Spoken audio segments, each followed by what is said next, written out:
नमस्कार, मैं हूं शिल्पी त्रिपाठी और आप देख रहे हैं साधना न्यूज़। आज हमारे साथ मौजूद हैं समाजवादी पार्टी के नेता सुनील सिंह जी, जो हिंदू युवा वाहिनी के अध्यक्ष भी रह चुके हैं।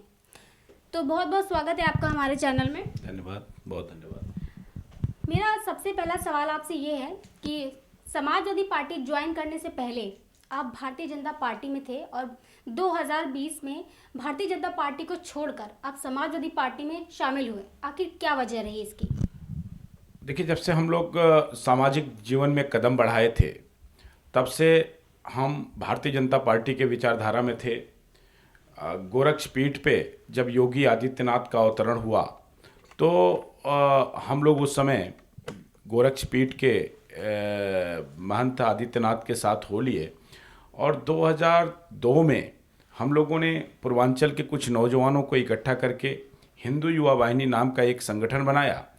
और हिंदू युवा वाहिनी का संगठन इसलिए बनाया कि 1998 से लेकर के 2000 तक हमने देखा कि जिस तरह से भारतीय जनता पार्टी योगी आदित्यनाथ के साथ छल कर रही थी, योगी आदित्यनाथ के साथ कपट कर रही थी, ऐसे में हमें लगा कि योगी आदित्यनाथ को अगर बढ़ाना है, उनके नेतृत्व को अगर मजबूत करना है, तो हमें भारतीय जनता पार्टी के पैरेलल एक संगठन बनाना पड़ेगा।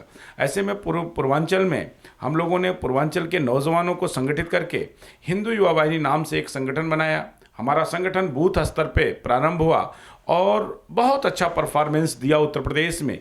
और आप देखेंगे कि 1998 से सफ़र प्रारंभ किया हुआ एक व्यक्ति जो गोरखपुर में आता है, गोरखपुर और पूर्वांचल और उत्तर प्रदेश उसके लिए नया होता है। उत्तर प्रदेश की भौगोलिक स्थिति के बारे में नहीं जानता है, उत्तर प्रदेश की भाषा के बारे में नहीं जानता है, लेकिन हिंदू युवा वाहिनी नाम के संगठन के नाते, हिंदू युवा वाहिनी के लाखों हजारों कार्यकर्ताओं के समर्पण और त्याग के नाते एक ऐसा व्यक्ति जो उत्तराखंड से आकर के गोरखपुर में राजनीति प्रारंभ करता है और हिंदुस्तान के सबसे बड़े स्टेट उत्तर प्रदेश का मुख्यमंत्री बन जाता है, उसके पीछे हिंदू युवा वाहिनी का देन था। और 2017 में जब भारतीय जनता पार्टी की सरकार बनती है, उस समय तक जो हमारे नेतृत्व करता थे योगी आदित्यनाथ, जो वर्तमान में उत्तर प्रदेश के मुख्यमंत्री हैं, उनकी महत्वाकांक्षा बढ़ जाती है। उन्होंने पूर्वांचल के नौजवानों के ऊर्जा का, उनके उत्साह का और उनके समर्पण को सीढ़ी बना करके भारतीय जनता पार्टी के माध्यम से सत्ता के शिखर पर पहुंचे। और जब सत्ता के शिखर पर पहुंच गए तो उत्तर प्रदेश के पूर्वांचल के नौजवानों के स्वाभिमान को, पूर्वांचल के नौजवानों के त्याग को, पूर्वांचल के नौजवानों के समर्पण को उन्होंने ठोकर मार दिया। और आज पूर्वांचल का नौजवान अपने आप को ठगा महसूस करने लगा। धन्य है समाजवादी पार्टी के राष्ट्रीय अध्यक्ष आदरणीय श्री अखिलेश यादव जी, जिन्होंने उन नौजवानों को, जो निराश हो चुका था, जो हताश हो चुका था, ऐसे निराश और हताश नौजवानों को समाज में स्थापित होने के लिए एक प्लेटफार्म दिया और एक दिशा दिया। और मैं विश्वास के साथ कह सकता हूं कि वो ठगा गया नौजवान 2022 में अब वह अपने साथ हुए धोखा का बदला लेगा और 2022 में समाजवादी पार्टी के राष्ट्रीय अध्यक्ष आदरणीय श्री अखिलेश यादव जी को उत्तर प्रदेश की सल्तनत पे विराजमान करा करके और योगी आदित्यनाथ के धोखा का बदला भी लेगा। जो योगी जी हैं, उनका तो ये कहना है कि हम सत्ता अपने बलबूते पर यहाँ तक आए हैं। अगर जनता हमें नहीं चुनती, हम इतने काम कर रहे हैं, जनता ने हमें चुना है तभी तो हम यहाँ तक पहुँचे हैं। अगर जनता किसी और को चुनना चाहती है, अगर उन्हें किसी और का काम पसंद आता है, तो वो उनको भी तो नेता बना सकते हैं। देखिए, 2017 में भारतीय जनता पार्टी की जो सरकार बनी है ना, वो झूठ पे, जुमले पे, वो स्मार्ट सिटी देखने के लिए बनी थी। वो 15 लाख रुपए अपने खाते में देखने के लिए बनी थी। वो 2 करोड़ नौकरियां, 70 लाख नौकरियों के लिए, नौकरी प्राप्त करने के लिए उत्तर प्रदेश का नौजवान भारतीय जनता पार्टी के बहकावे में आ गया था भारतीय जनता पार्टी के बहकावे में। और जिसका परिणाम ये हुआ कि क्लीन स्वीप हुआ, भारतीय जनता पार्टी बहुत भारी बहुमत से चुनाव जीतती है।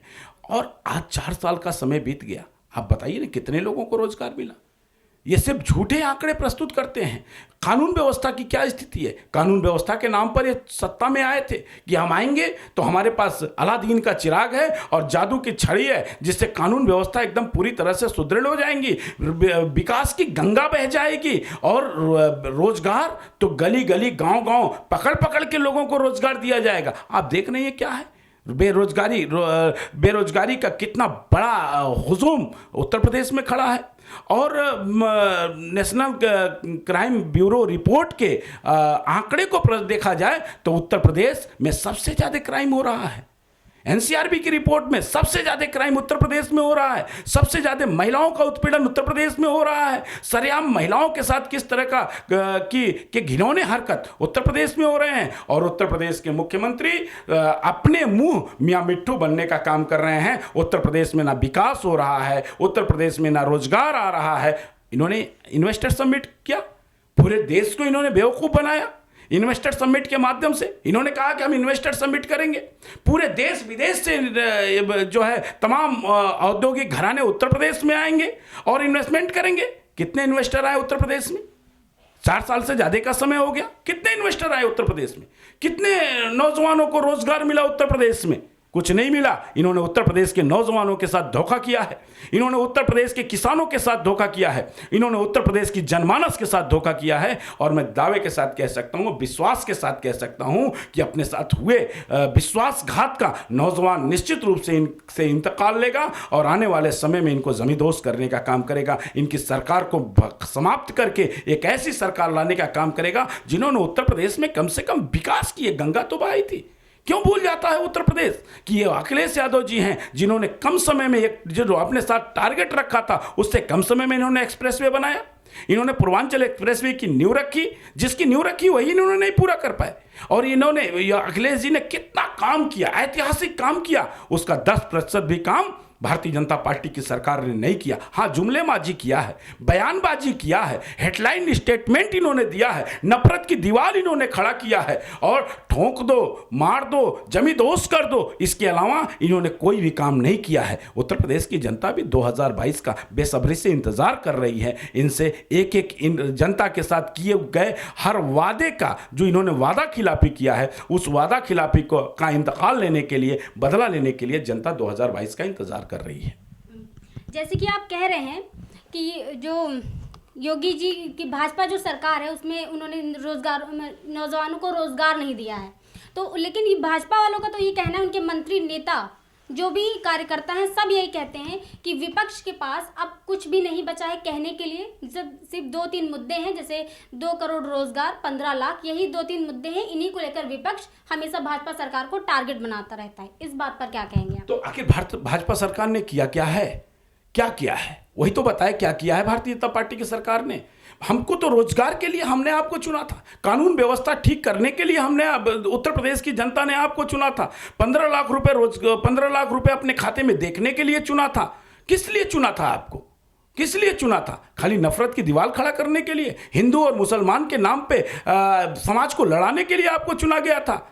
आपको इसलिए चुना गया था कि आंदोलनकारियों को का दमन आप कर दें, अपने राजनीतिक प्रतिद्वंदियों को जमींदोज कर दें आप, इसलिए आपको चुना गया था? नहीं, आपको चुना था देश के लोग, प्रदेश के लोगों ने कि हमें रोजगार मिलेगा, हमें बेहतर माहौल मिलेगा। आज कोई भी बच्ची अपने घर से निकल करके अपने ऑफिस को जाती है, स्कूल को जाती है, कॉलेज को जाती है, वो घर सुरक्षित वापस आएगी, इसकी उत्तर प्रदेश की लोगों को, उत्तर प्रदेश की जनता को इसकी गारंटी नहीं है। उनका बेटा आज व्यापार करने निकला है, वो व्यापार करके सही सलामत अपने घर में वापस आएगा, इसकी उत्तर प्रदेश की जनमानस को कोई गारंटी नहीं है। यह गारंटी कौन देगा? कौन देगा ये गारंटी? आपने कहा था कि हम बेहतर सुरक्षा व्यवस्था देंगे, बेहतर कानून व्यवस्था देंगे, और जब से आप आए हैं तब से आपने देखा नहीं कानून व्यवस्था। आज पुलिस के अधिकारी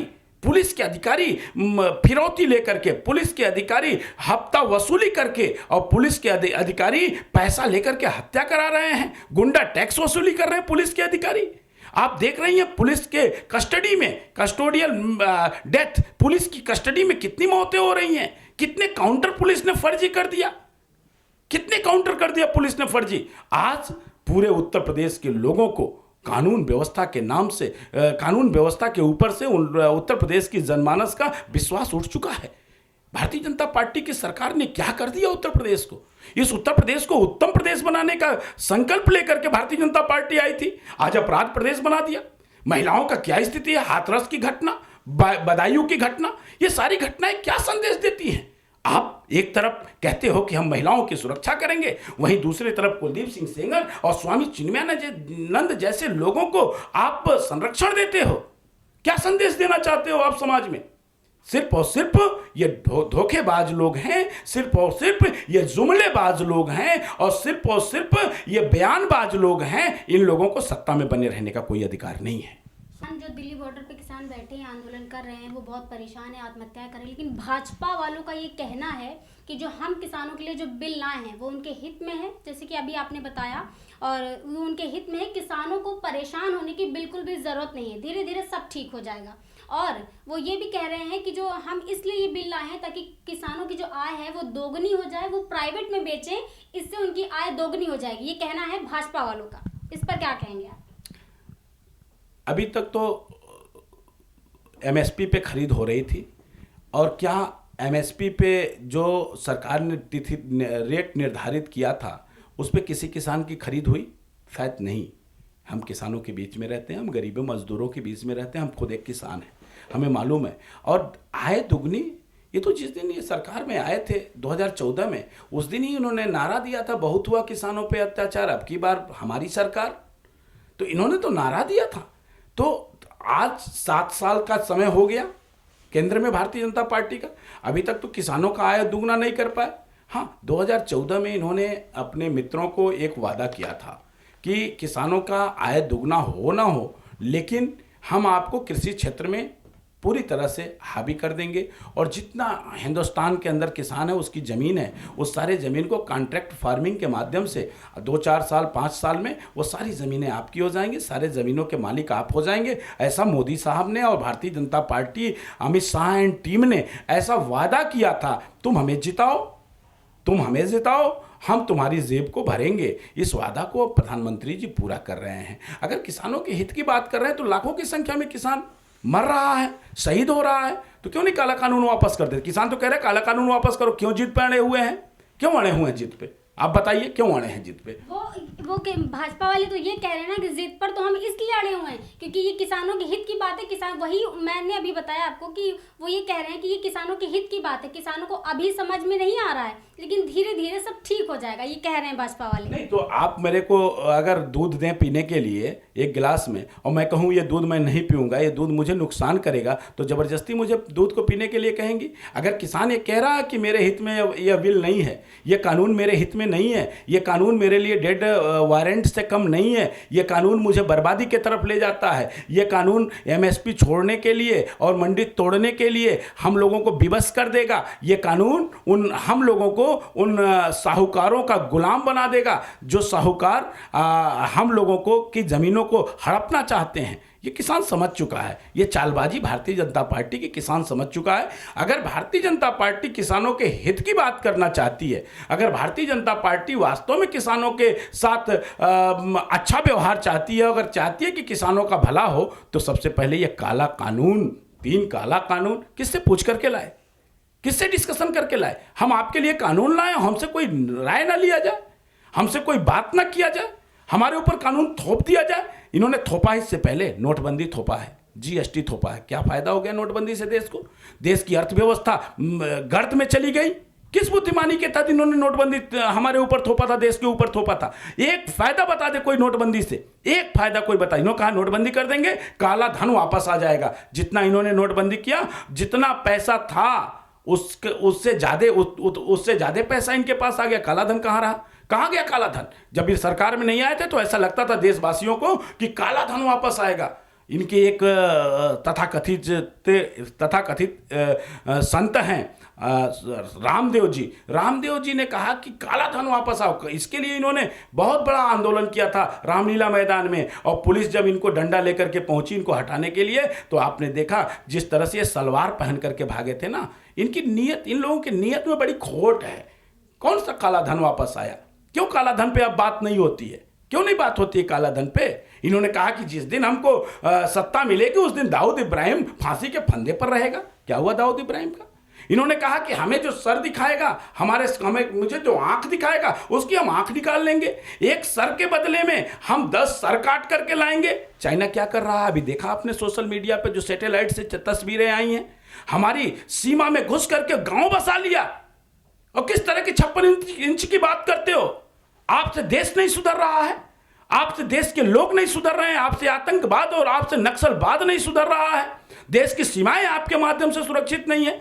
सैकड़ों की संख्या में, हजारों की संख्या में देश का जवान आपके गलत नीतियों के कारण शहीद हो रहा है। अर्थव्यवस्था गर्त में चली गई, जीडीपी माइनस दर माइनस चली जा रही है। क्या दिखा, कब किस चीज का इंतजार कर रहे हो मोदी साहब? किस दिन का इंतजार कर रहे हो? सिर्फ आपके पास, मोदी के पास और भाजपा के पास भाषण के सिवाय और लक्ष्यदार बातों के सिवाय और कुछ नहीं है। अपने लक्ष्यदार बातों में जितने दिन तक देश की जनता को बेवकूफ बना सकें, वही उनका अंतिम दिन है। लेकिन जैसे कि आप कह रहे हैं कि भाजपा सरकार में बहुत ज़्यादा भ्रष्टाचार हो रहा है, लेकिन भाजपा वाले ये कहते हैं कि भ्रष्टाचार तो हमारी सरकार में बहुत कम है।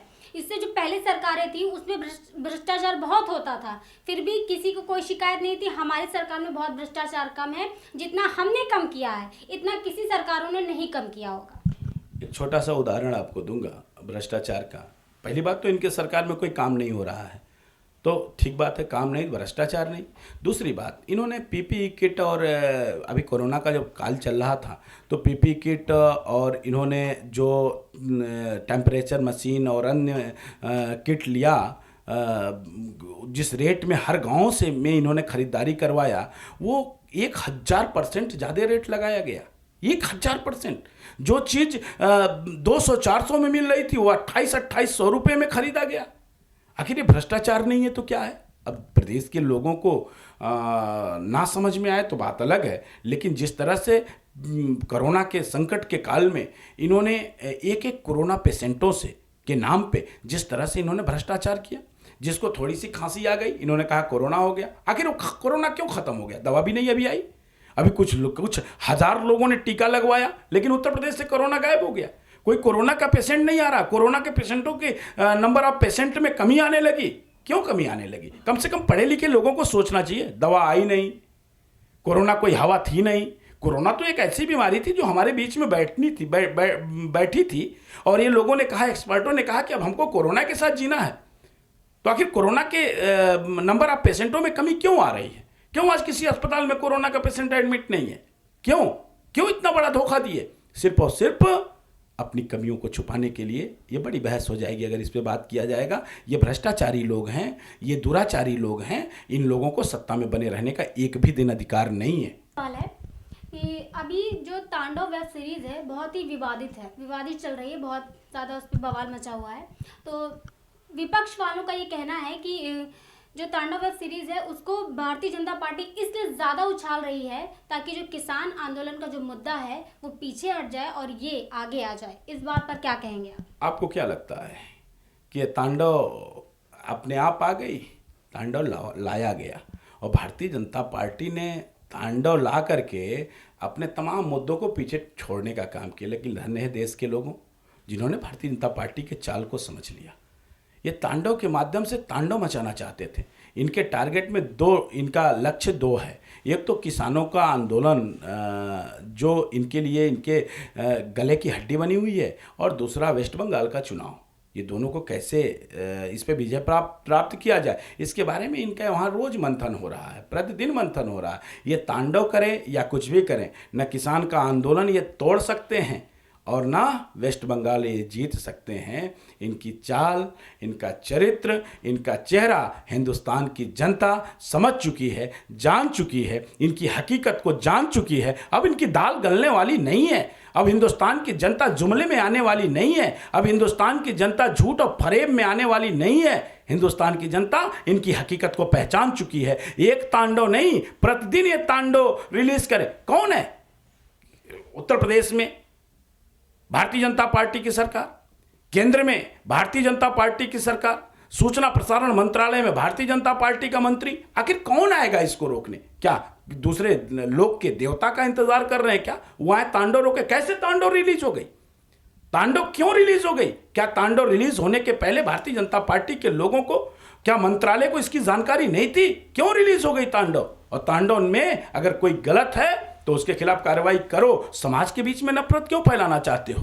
क्यों समाज के बीच में नफरत फैलाना चाहते हो? और दूसरी बात, भारतीय जनता पार्टी ने एक और तांडव प्रारंभ किया है।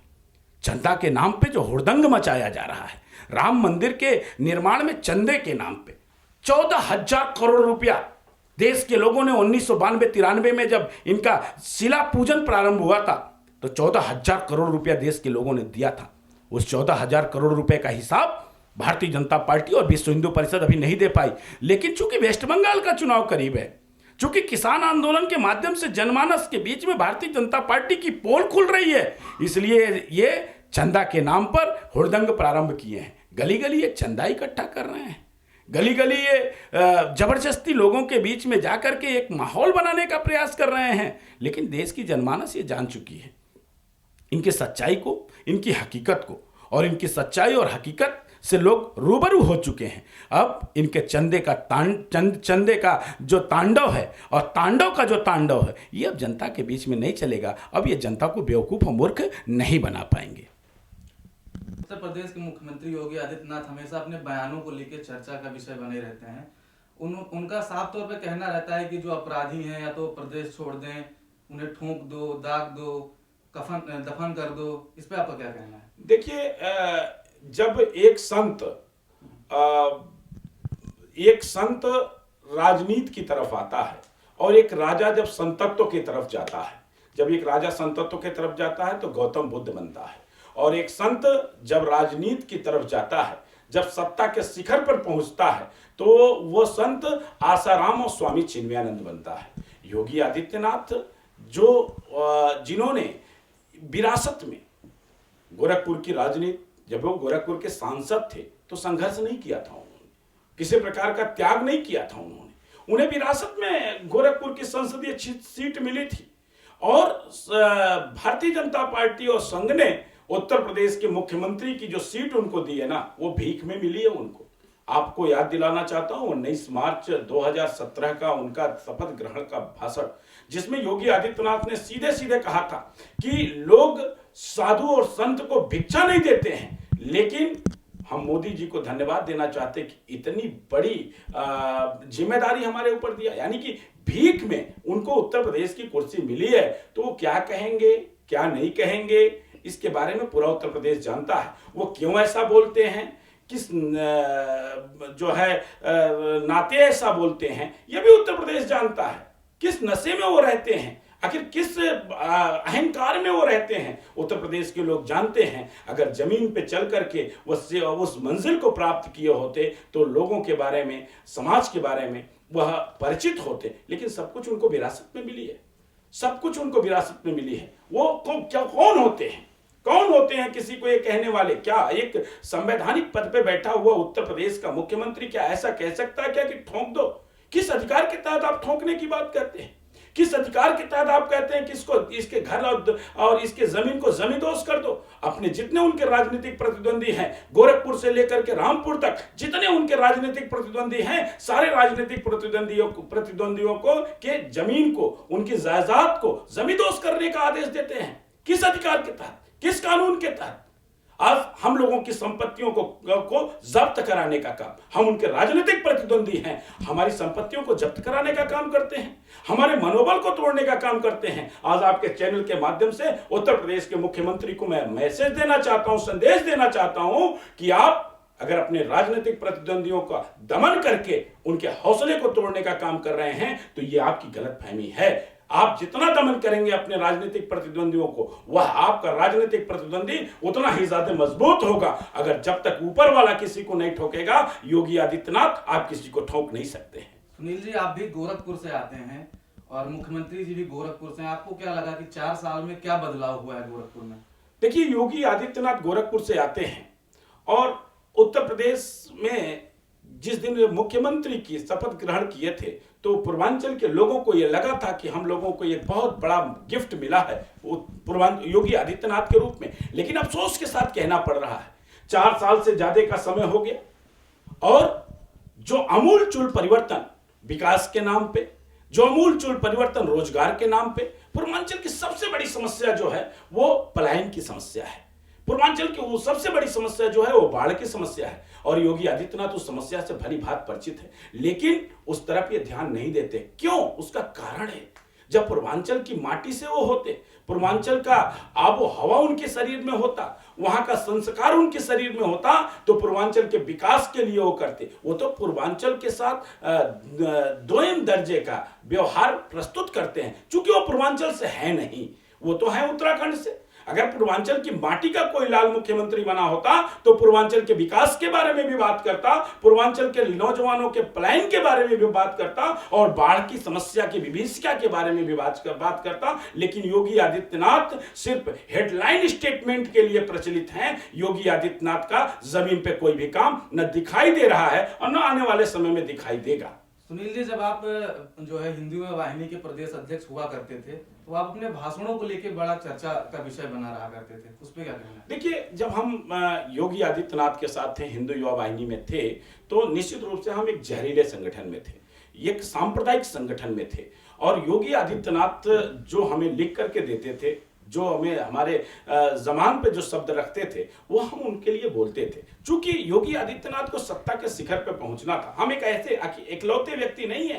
पूर्वांचल का लाखों हजारों नौजवान जिसके लफ्ज पे योगी आदित्यनाथ के अल्फाज हुआ करते थे, और योगी आदित्यनाथ ने अपने शब्दों को हमारे जैसे नौजवानों के माध्यम से समाज के बीच में प्रसारित करके एक जहर घोलवाने का काम करते थे। हम तो कह रहे हैं ना, आज हम प्रायश्चित कर रहे हैं। योगी आदित्यनाथ की साजिश को हम उस समय नहीं समझ पाए थे। योगी आदित्यनाथ का जो टारगेट था, योगी आदित्यनाथ का टारगेट समाज में नफरत फैला करके और हम जैसे नौजवानों के माध्यम से समाज में नफरत फैला करके सत्ता के शिखर पर पहुंचना योगी आदित्यनाथ का लक्ष्य था। उस लक्ष्य को योगी आदित्यनाथ प्राप्त किए। आज हम प्रायश्चित कर रहे हैं और हम विश्वास के साथ कह रहे हैं कि जो गुमराह नौजवान योगी आदित्यनाथ की बहकावे में आकर के अपनी जवानी को, अपनी जिंदगी को, अपने कैरियर को कुर्बान कर दिया, उन सारे बहके हुए नौजवानों को राष्ट्र के मुख्य धारा में जोड़ करके समाजवाद का अलग उत्तर प्रदेश में जगाऊंगा और 2022 में उत्तर प्रदेश में समाजवाद की सरकार बनेगी और उत्तर प्रदेश में नौजवानों, उत्तर प्रदेश में किसानों, मजदूरों, गरीबों के प्रेरणा स्रोत और खास करके नौजवानों के आइकॉन अखिलेश यादव जी उत्तर प्रदेश के मुख्यमंत्री बनेंगे। यही हम लोगों के जीवन का मिशन बन गया है। तरीके से विधान परिषद चुनाव में दूसरे शर्मा जी को भेजा गया है, मोदी जी के काफी करीबी बताए जाते हैं वो, क्या लगता है उनके आने से उत्तर प्रदेश में क्या प्रभाव पड़ेगा? देखिए, शर्मा जी के आने से, अरविंद कुमार शर्मा जी के आने से एक बात तो स्पष्ट हो गया कि उत्तर प्रदेश में सब ठीक ठाक नहीं चल रहा है। आखिर प्रधानमंत्री एक मॉनिटर के रूप में दिल्ली में बैठे हुए हैं।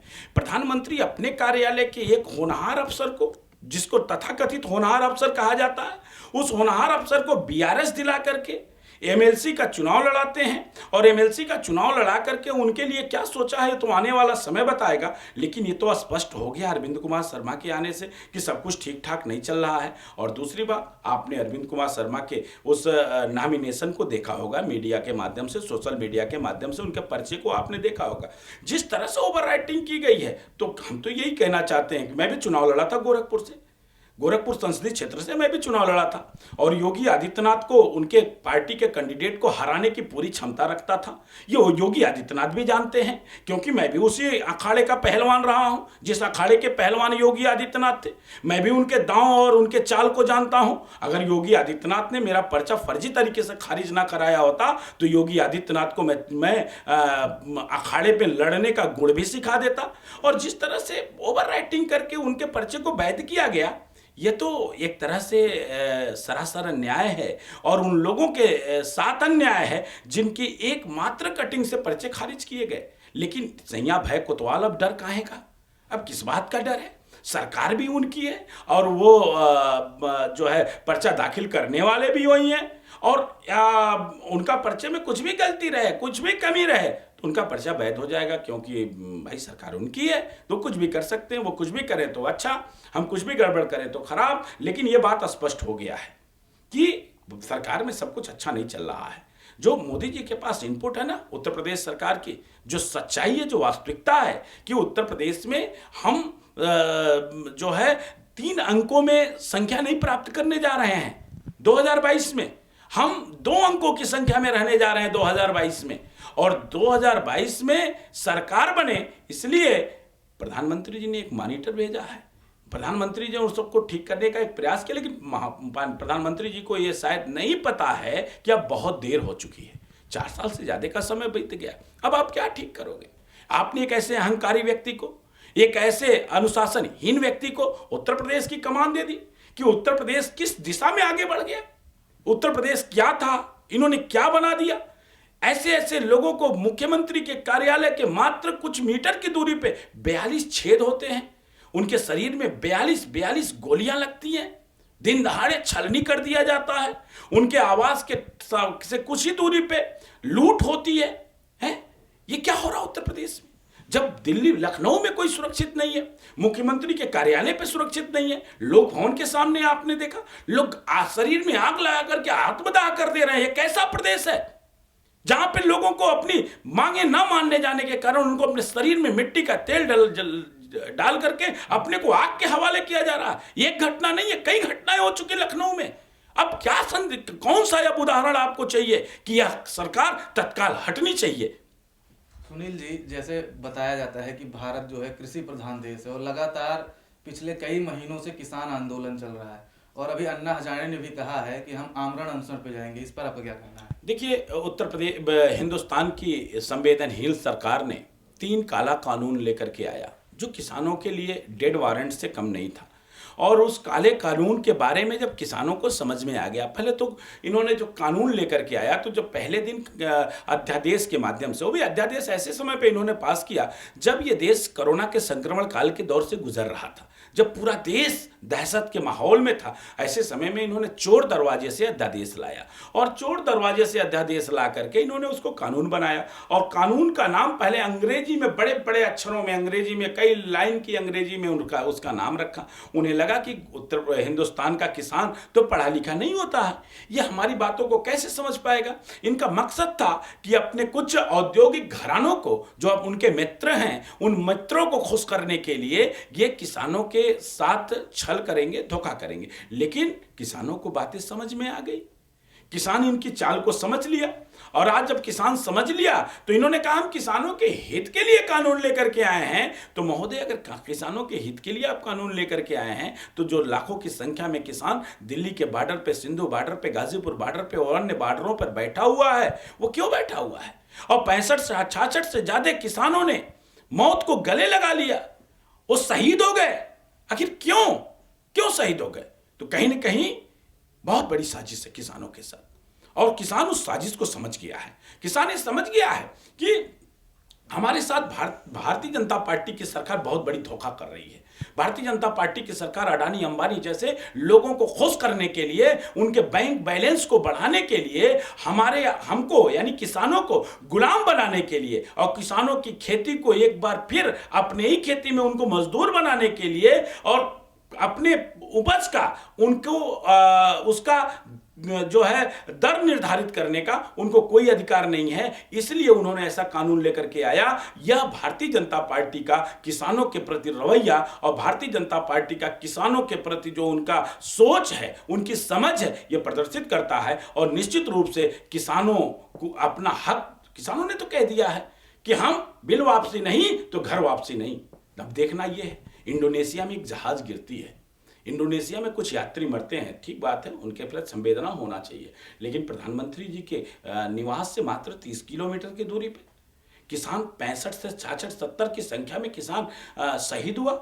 माननीय प्रधानमंत्री जी मोर को पानी पिला सकते हैं, लेकिन अपने देश के किसानों, मजदूरों, गरीबों के प्रति संवेदना नहीं व्यक्त कर सकते हैं। ये कितने संवेदनहीन लोग हैं, ये देश समझ चुका है। अब इनके जुमलों में ये देश आने वाला नहीं है और इनकी हकीकत और इनकी पोल खुल चुकी है। किसान आंदोलन में इनकी पोल खुल चुकी है और किसान का जो बिल है, काला कानून है, ये काला कानून इनको वापस करना ही पड़ेगा। अगर ये वापस नहीं करेंगे तो ऐसी क्रांति होगी कि जो स्वतंत्रता आंदोलन की क्रांति को भी पीछे ढकेल देगी। जिस तरीके से विधान परिषद चुनाव के लिए भारतीय जनता पार्टी ने 10 पर्चे खरीदे हैं, वहीं पर मायावती ने भी 2 पर्चा खरीदा है और 2 पर्चा समाजवादी पार्टी ने खरीदा है। तो क्या रणनीति है कि आप अपने जो दोनों विधान परिषद चुनाव के प्रत्याशी को जो है जिता के लेके आएंगे? देखिए, हमारे पास संख्या है।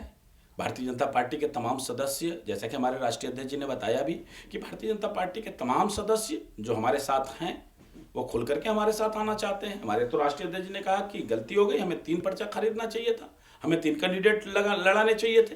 भारतीय जनता पार्टी की पोल खुल जाती। भारतीय जनता पार्टी से भारतीय जनता पार्टी का विधायक भी खुश नहीं है। ये कौन सी सरकार है साहब? कौन सी उत्तर प्रदेश की सरकार है? किस राम राज्य की सरकार है? यह क्या राम राज्य है जिसमें उसी के पार्षद उससे खुश नहीं है, जिसमें उन्हीं के विधायक उनसे खुश नहीं है, उनके मंत्री उनसे खुश नहीं है, उनके सांसद उनसे खुश नहीं, उनके कार्यकर्ता उनसे खुश नहीं है, तो पोल तो खुल गई होती। लेकिन फिलहाल अभी तो आपके पास सिर्फ 48 की संख्या है ना। हमारे पास भारतीय जनता पार्टी के लोग वोट करने के लिए तैयार है ना। चुनाव होता तो मैं बताता, दिखाता, चुनाव होता तो दिखाता कितने लोग मेरे साथ आ रहे हैं। वो तो गनीमत कहिए भारतीय जनता पार्टी की पोल खुलने से बच गई, चुनाव नहीं हुआ। आखिरी सवाल आपसे है कि 2022 के विधानसभा चुनाव को लेकर आपकी क्या तैयारी है? जिस तरीके से ओवैसी ने भी यूपी की दौड़ लगानी शुरू कर दी है, आप लोग कैसे मुकाबला करेंगे भारतीय जनता पार्टी का? पहली बात तो ओवैसी जी जो भारतीय जनता पार्टी के बी टीम से आते हैं और भारतीय जनता पार्टी के एजेंट के रूप में काम कर रहे हैं, और उत्तर प्रदेश की जनमानस ओवैसी के चाल को, उनके चरित्र को और उनके चेहरे को पहचान ली है। और इन्होंने बिहार में जो भारतीय जनता पार्टी की मदद किया है और वेस्ट बंगाल में जो मदद करने जा रहे हैं, अभी भारतीय जनता पार्टी के एक सुनामधन्य सांसद ने इसका खुलासा भी किया कि ओवैसी साहब ने हमारा काम किया है। सही बात किया उन्होंने, अच्छा बात किया। वो संत हैं, वो झूठ नहीं बोलते, वो सच्चाई बोलते हैं, हमेशा सच्चाई बोलते रहते। इस समय, इससे पहले उन्होंने कहा था कि अगर हमें टिकट नहीं दोगे तो हम पोल खोल देंगे, तो टिकट मिल गया, पोल नहीं खुला। लेकिन पोल तो आज नहीं तो कल भारतीय जनता पार्टी की खुलेगी ही, कि उनकी सरकार कैसे बनती है इसकी पोल खुलेगी, उनकी सरकार में क्या क्या होता है इसकी पोल खुलेगी। दूसरी बात, जहाँ तक 2022 की बात है, 2022 का चुनाव समाजवादी पार्टी नहीं लड़ेगी, 2022 का चुनाव जनता लड़ेगी, और जनता भारतीय जनता पार्टी से लड़ेगी। और जनता अपने महबूब नेता आदरणीय श्री अखिलेश यादव जी को अपने दिल में, दिमाग में और अपने नज़र में बैठा ली है। निश्चित रूप से उन्होंने तय कर लिया है कि भारतीय जनता पार्टी के अत्याचार, अहंकार और भारतीय जनता पार्टी का जो कुशासन है, उस कुशासन को नेस्तनाबूद करने के लिए, समाप्त करने के लिए, अगर उत्तर प्रदेश में विकास की गंगा बहानी है, अगर उत्तर प्रदेश में को उत्तम प्रदेश वास्तव में बहाना है, अगर उत्तर प्रदेश के नौजवानों को अच्छे दिन लाने हैं, अगर उत्तर प्रदेश के किसानों के अच्छे दिन लाने हैं, अगर उत्तर प्रदेश के दलितों, शोषितों, वंचितों, अल्पसंख्यकों के अच्छे दिन आने हैं, तो अखिलेश जी को उत्तर प्रदेश का मुख्यमंत्री बनाना पड़ेगा। सारे समाज के लोग, सारे वर्ग के लोग, क्या हिंदू, क्या मुसलमान, क्या सिख, क्या ईसाई, क्या अगड़ा, क्या पिछड़ा, क्या दलित, सारे लोगों ने मन बना लिया है कि एक ऐसा नेतृत्व जिन्होंने उत्तर प्रदेश को में एक मिसाल कायम किया था, एक ऐसा व्यक्तित्व जिन्होंने विकास के नाम पर एक कीर्तिमान स्थापित किया था, एक कम समय में जिस व्यक्ति ने इतना ज्यादा उत्तर प्रदेश को विकास के रास्ते पर ले गया, ऐसे व्यक्तित्व को उत्तर प्रदेश की कमान मिलनी चाहिए। और उत्तर प्रदेश की जनता स्वयं चुनाव लड़ेगी और अखिलेश जी को 2022 में उत्तर प्रदेश की सरकार बनाएगी, ऐसा मैं विश्वास के साथ कह सकता हूं। तो ये थे हमारे साथ समाजवादी पार्टी के नेता सुनील सिंह जी, जिन्होंने भाजपा सरकार को लेकर के हमें बातें बताई कि भाजपा सरकार किस तरह से लोगों को गुमराह कर रही है। भ्रष्टाचार के खिलाफ भी हमें उन्होंने सारी बातें बताई। ऐसे ही और मुद्दों पर बात करने के लिए बने रहिए हमारे साथ और देखते रहिए साधना न्यूज़।